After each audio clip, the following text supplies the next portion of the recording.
पुष्पता पुराण pharmacy Junedganj bypass. अभी sir senior sir हमारे हृदय चौहान सर ने जो बोला उस पर मैं भी एक्सेप्ट करता हूँ, 100% एक्सेप्ट करता हूँ। जो सर ने बोला कि बच्चों को घर से बाहर भेजिए, और अगर सर की बेटी अभी MBBS फर्स्ट ईयर, मैं सर को बहुत बहुत बधाई दे रहा हूँ इस मंच से वास्ते। और हम भी चाहेंगे कि जितने भी लोग यहाँ बैठे हैं, आप कोई भी डिग्री हो, डिग्री बहुत मायने नहीं रखती है। आपकी डायग्नोसिस, हम लोग हार्ट के पेशेंट देखते हैं शाम को, जब हमारे पास रात को 1 बजे हार्ट का मरीज आता है, तो आप लोग के द्वारा ही अगर उसको इकोस्प्रिन और एट्रोवाइस्टैटिन दे के आता है और सॉर्बिट्रेट दे के भेजते हैं, मरीज का 50% जान आप लोग गांव में जब बचा लेते हैं, तो हमारे पास जब पेशेंट आता है तो हम भी एक खुशी महसूस होती है, चलिए गांव से मरीज बच के हमारे पास आया।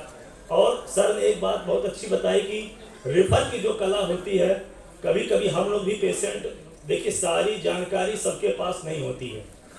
कभी कभी हम लोग भी कहीं पे फेल होते हैं तो अपने सीनियर की, अपने गुरु की सलाह लेनी पड़ती है। फिर हम लोग भी अपने मेडिकल कॉलेज फ़ोन करते हैं, अपने सीनियर को फ़ोन करके पूछते हैं, सर ऐसा पेशेंट आ गया, अब हम लोग क्या करें। तो सर हम लोग को सही सलाह देते हैं, फिर हम लोग उसी हिसाब से मरीज को ट्रीट करते हैं। तो कभी कभी ये बहुत ही अच्छा होता है कि जब हम लोग के पास रेफरल केस आते हैं और मरीज हार्ट का है या डायबिटीज़ का है या रीनल का पेशेंट है, तो उसमें ये बहुत ही आसान रहता है हम लोग के लिए कि कुछ दवाइयाँ जो आप लोग की तरफ से दी जाती हैं, तो पेशेंट का लाइफ 50% सिक्योर हो जाता है।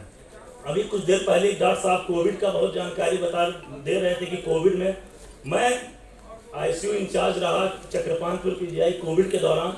उस समय अगर आप लोग ना होते तो करीब जो हमारी मोर्टेलिटी रेट, मतलब जो डेथ का रेट है, हमको नहीं लगता है कि 50% से ऊपर हो गई होती है, अगर गाँव के डॉक्टर, अगर आप लोग नहीं होते तो इसलिए आपको बहुत बहुत धन्यवाद देते हैं कि कोई जो यहाँ पे लिखा हुआ बोर्ड में आते, मेरा ये फर्स्ट विजिट है, मैं फर्स्ट टाइम यहाँ पे आया हूँ। मैं लिखते ये जो लिखा हुआ है झोला छाप, आज से ये बोर्ड निकल जाएगा, ये कोई झोला छाप नहीं होता है। सब अपने डायग्नोसिस, सब अपने दिमाग पे डॉक्टर होते हैं। और अगर आपको डायग्नोसिस करना है और डायग्नोसिस तक पहुँचना है, डायग्नोसिस अगर आपकी सही है, हम लोग भी रेफ़र करते हैं, आप लोग भी रेफ़र करते हैं। मेन जो कला होती है, सर ने बताया कि रेफर की कला, ये जो चीज़ें अगर आप लोग के अंदर है तो कभी भी फेल नहीं होंगे।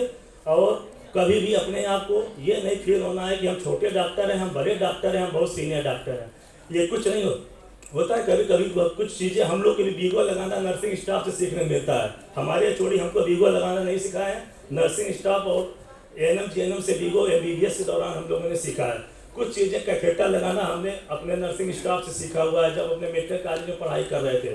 तो इस प्रोफेशन में कोई ऐसा नहीं होता है कि हम छोटे डॉक्टर, बड़े डॉक्टर। आपका ट्रीटमेंट कैसा है, आपकी डायग्नोसिस कैसी है। बहुत बहुत धन्यवाद।